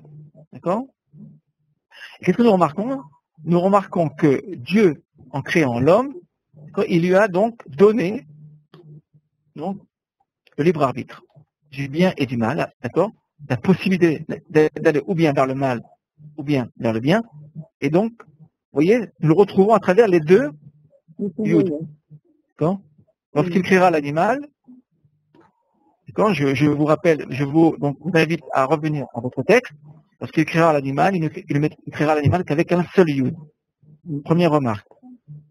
Maintenant, si nous continuons le verset, regardez bien, l'homme a quelque chose de particulier. C'est ce lamed. Mais ce lamed est intéressant. Pourquoi? Le lamed, c'est toujours la direction, l'intention, d'accord, et le dépassement de soi. Je vous rappelle qu'en hébreu, on va effacer, regardez bien. En hébreu, contrairement, voilà, on va prendre une ligne, regardez bien, on va prendre une ligne, voilà, on a une ligne ici imaginaire, d'accord? Vous voyez la ligne imaginaire? Toutes les lettres, en hébreu, s'écrivent sous la ligne. Le bet, d'accord? Le aleph, etc., etc. D'accord? Le guillemets, toutes les lettres, sauf une seule lettre. Qui est, Sylvie? Le yud. Non, pas le yud. Le yud est écrit en dessous. C'est le lamed. Le lamed, c'est la seule lettre qui dépasse la ligne. Donc, regardez bien. Lorsque Dieu a créé l'homme, je reviens au verset, lorsque Dieu a créé l'homme avec donc cette force qui est en lui, c'est cette double force, ou bien la force du mal, ou bien la force du bien, il y a sur ce dilemme. L'homme vit toujours avec un dilemme. D'accord? Nous sommes toujours dans le dilemme, d'accord? Dans le conflit. Et si l'homme arrive à surpasser, donc, à se surpasser, à contrôler, à maîtriser donc ses pulsions, eh bien, il arrivera à se dépasser. D'accord? Le dépassement est inscrit en l'homme. Vous voyez, dans le lamed. Attendez, attends Sylvie, juste, je finis, si tu me permets. Par contre, si vous vous reportez à l'animal, à la création de l'animal, le lamed est inexistant. Il n'y a pas de lamed chez l'animal. D'accord? Vous voyez, donc l'homme a cette force de dépassement pour pouvoir accomplir la mission qui lui a été donnée, c'est-à-dire de parfaire, d'améliorer la création. Excuse-moi Sylvie. Oui. Est-ce qu'on peut rapprocher du texte qu'on a lu la dernière fois où Dieu conseille à Caïn de dominer, et toi domine, le péché se couche à ta porte, mais toi domine sur lui. Est-ce qu'il y a aussi cette idée de choisir entre le bien et le mal et de dominer sur ses pulsions? Complètement. L'idée de libre arbitre est une notion biblique par excellence. Nous le retrouverons tout au long du Tanakh. D'accord? Chez les prophètes que dans les écrits. C'est une notion de... Oui. Non mais pardon, oui, donc on remarque en lisant ce texte, donc les deux youds, ils ont aussi, je sais qu'il y a d'autres sens, hein, il y a le masculin, féminin, il y a trois sens en tout, mais bon, restons sur celui-là du bien et du mal. Donc on voit qu'en fait, Adam, avant même sa création, pendant sa création, il a déjà eu en lui donc cette dualité, et donc on peut se poser la question, quand il a mangé de l'arbre du bien et du mal, qu'est-ce qu'il a eu de plus? Parce qu'il avait déjà une notion du bien et du mal avant d'en manger. Mais c'est plus une question, hein, c'est pas un avis, c'est une question. Ok. Alors là, je n'aurai pas trop le temps d'y répondre. Non, c'est une question intéressante, je note. Hein. On a beaucoup de questions ce soir. Vous savez, comme on dit, ce qui est important, c'est pas forcément la réponse, c'est surtout le questionnement, d'accord? C'est ce que je dis à chaque fois, ouais, exactement. Oui, exactement. La question, c'est toujours important. Vous savez, on dit qu'un juif, généralement, répond par une question. Quand on lui pose une question, il répond par une question. Ok. Merci à toi, Pascal. Je note et je retiens. Merci. C'est vrai que chaque verset, on pourrait, en faire un séminaire complet. Hein. Chaque verset très très riche. Et voilà. Donc, ok. On va demander merci à vous tous. On va demander à Simon. Bonsoir. Oui, bonsoir, comment vas-tu? Ça va très bien, merci. Ça va, Kacha? Est-ce que tu peux... On va essayer de lire. Oui, merci. Alors, Kita, Sour, El, Ir,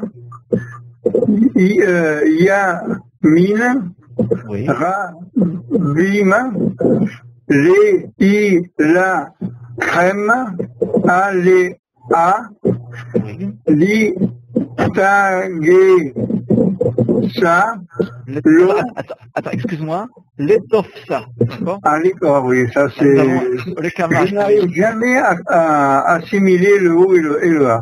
C'est pas grave, c'est l'étofsa. L'étofsa, l'eau, H-T-I, et ça.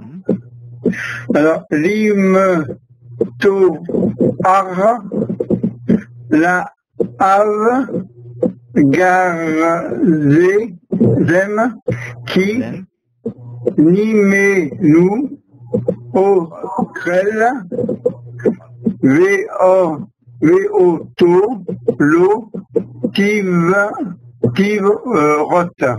Lotirot. Très très bonne lecture. Qu'est-ce que nous pouvons en tirer? Alors on va le lire. Si tu assièges longtemps, si tu arrêtes longtemps au siège d'une ville, tu n'attaqueras pour te rendre maître. Tu ne dois cependant pas en détruire les arbres en portant sur eux la cognée. Ce sont eux qui te nourriront et tu ne dois pas les abattre. C'est là lorsque l'Éternel... Pardon.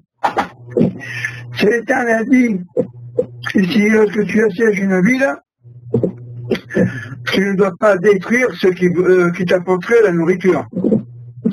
Ça serait un non-sens. ceux qui n'ont pas de nourriture, les arbres qui ne portent pas de fruits, tu peux les abattre, mais ceux pour qui tu peux te nourrir, de leurs fruits, ne les abats pas parce que ce serait ridicule. Ok, donc ça veut dire que Dieu donc s'inquiète de l'homme. Nous avons ici, à ce verset-là, regardez bien, il introduit l'idée de Bal Tashri. Il y a un impératif dans la Bible qu'on appelle Bal Tashri, ne pas détruire, ne détruis pas, qui est tiré de ce verset. Alors, attention, les sages ont généralisé ce verset. Ils l'ont, pris pour base pour toute chose, en ce monde. Pas seulement les arbres, mais toute chose qui pourrait être détruite. Donc il y a donc une interdiction de détruire notre environnement, et qui est tiré de ce verset. Tashri, d'accord, Vetichlot, couper, détruire. Voilà. Merci à toi. On va demander à Eddie. Eddie,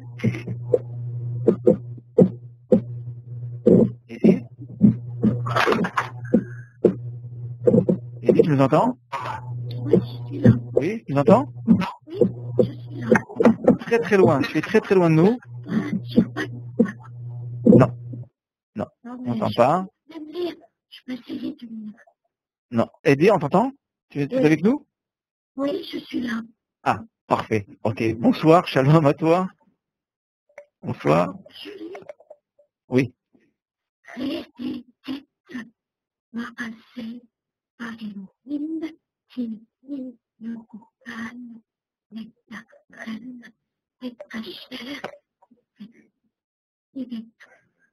Iveto, parfait, très très bien. D'accord, c'est parfait.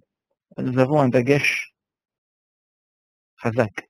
D'accord, un point fort. Donc Iveto, non pas Ivto, mais Iveto. Parfait, très bien. La traduction? Eddie?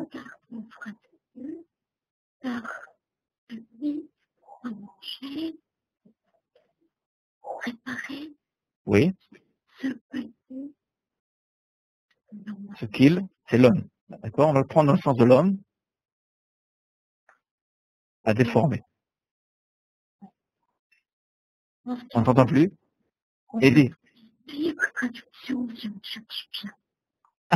On a du mal à t'entendre, d'accord? Je me permets de prendre la parole, et il est dit donc dans le texte, donc, regarde l'œuvre de Dieu, Re'e et Ma'aseh. Vous voyez, la création est appelée Ma'aseh. Ma'aseh Elohim. Nous introduisons maintenant, vous allez le voir, l'idée de Tikkun Olam. D'accord? Nous allons donc parler d'écologie, de la création de Dieu, d'écologie, et nous allons voir ici émerger la notion de Tikkun Olam.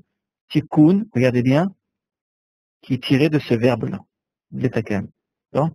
Verbe à l'état, construit, infinitif construit, l'etaken. La racine étant tav, kuf, nun, il veut dire réparer. Alors, si nous reprenons le verset, Re'e et ma'aseh a Elohim, regarde l'œuvre de Dieu. Qui mi yuchal, etaken, et asher iveto. Vous voyez, il y a ici une question. La question qui nous est posée, c'est tiré de Job, dans le proverbe.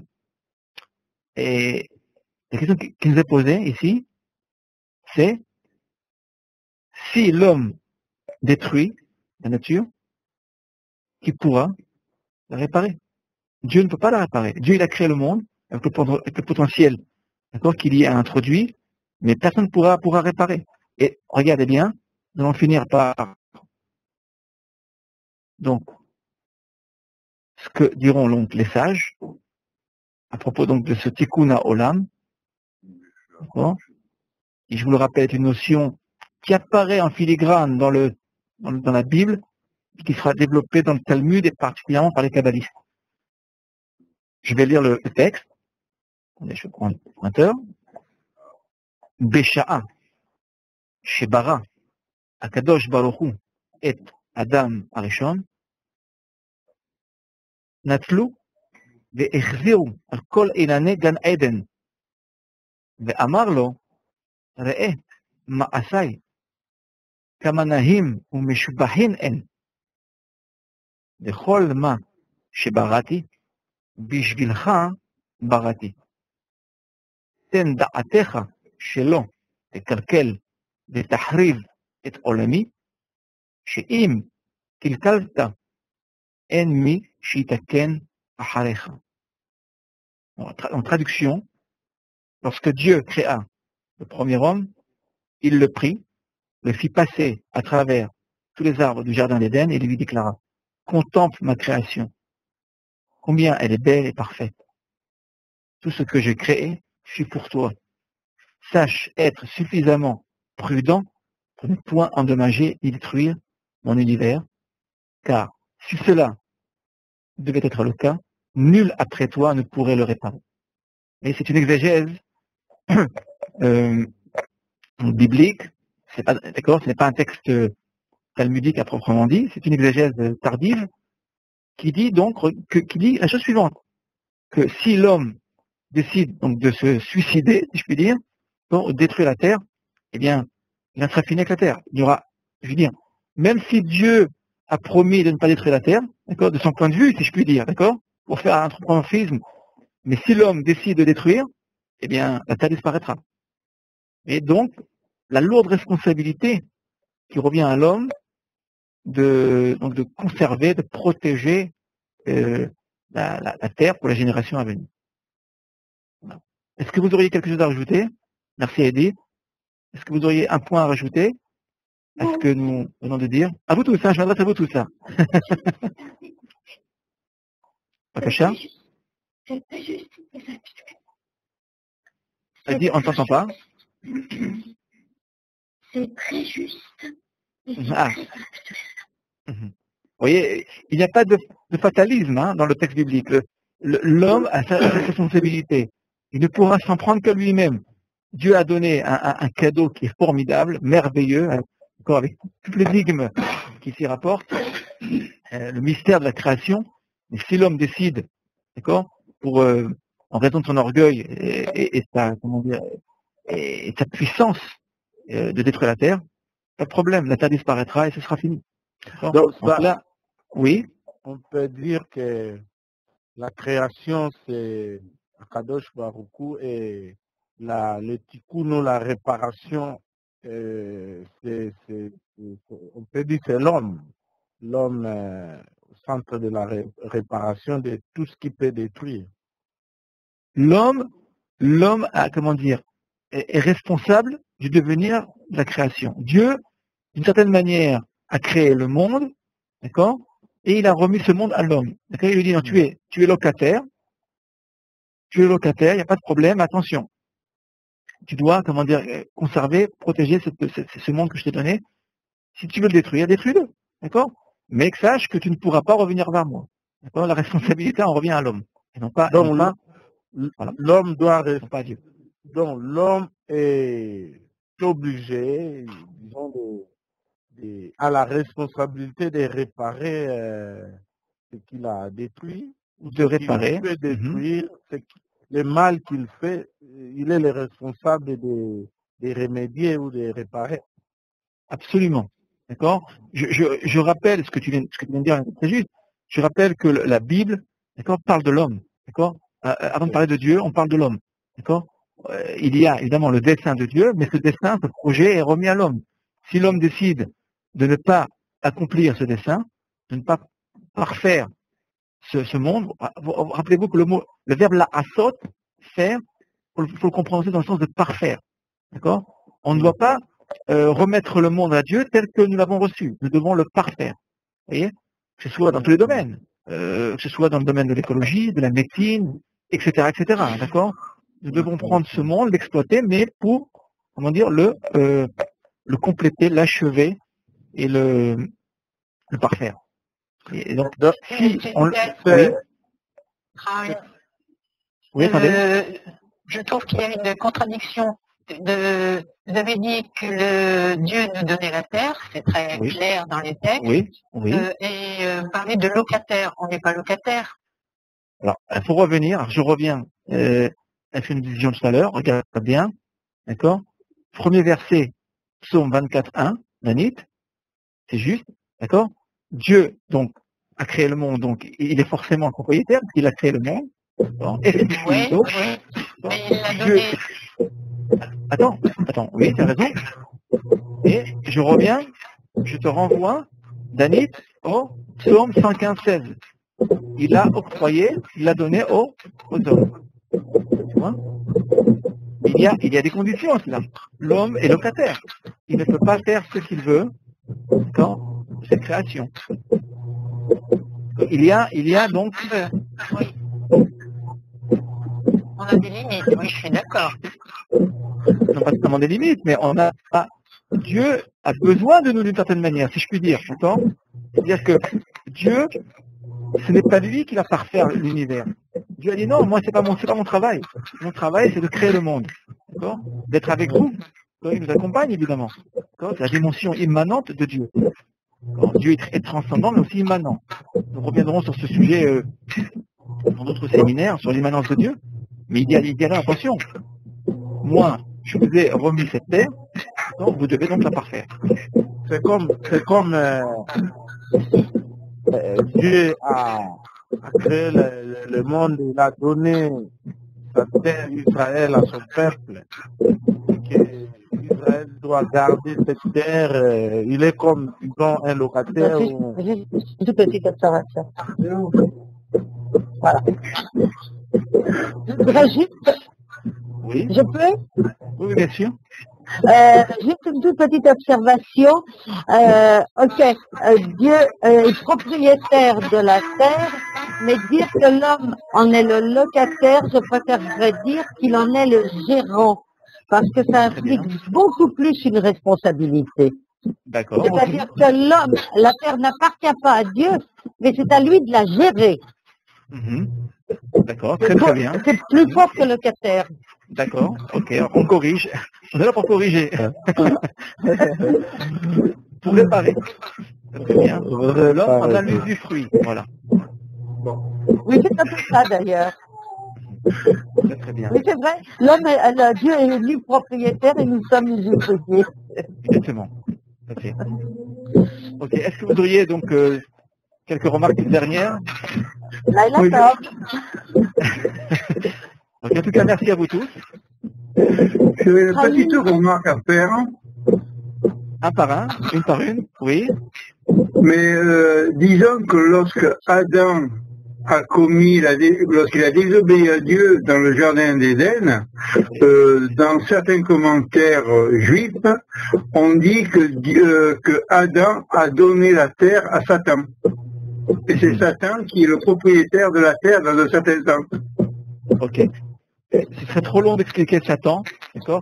Satan, Satan, je n'ai pas le souvenir, à ma connaissance, que ce texte se trouve dans l'exégèse juive, parce que Satan, en hébreu, c'est l'obstacle, d'accord? Oui. L'obstacle, hein?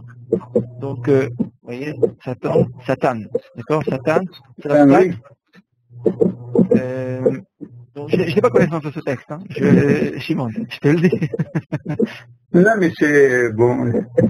Moi, c'est un rabbin qui en parlait, et il a dit, il trouvait dans certains commentaires, il disait que malheureusement que l'homme, il doit s'occuper de la terre, mais il y en a un qui est il lui a presque remis les pouvoirs que Dieu avait donnés à l'homme. On dit que dans un sens, dans sa désobéissance, l'homme a donné un certain pouvoir à Satan sur cette terre, puisqu'on dit que Satan, c'est le maître de ce monde.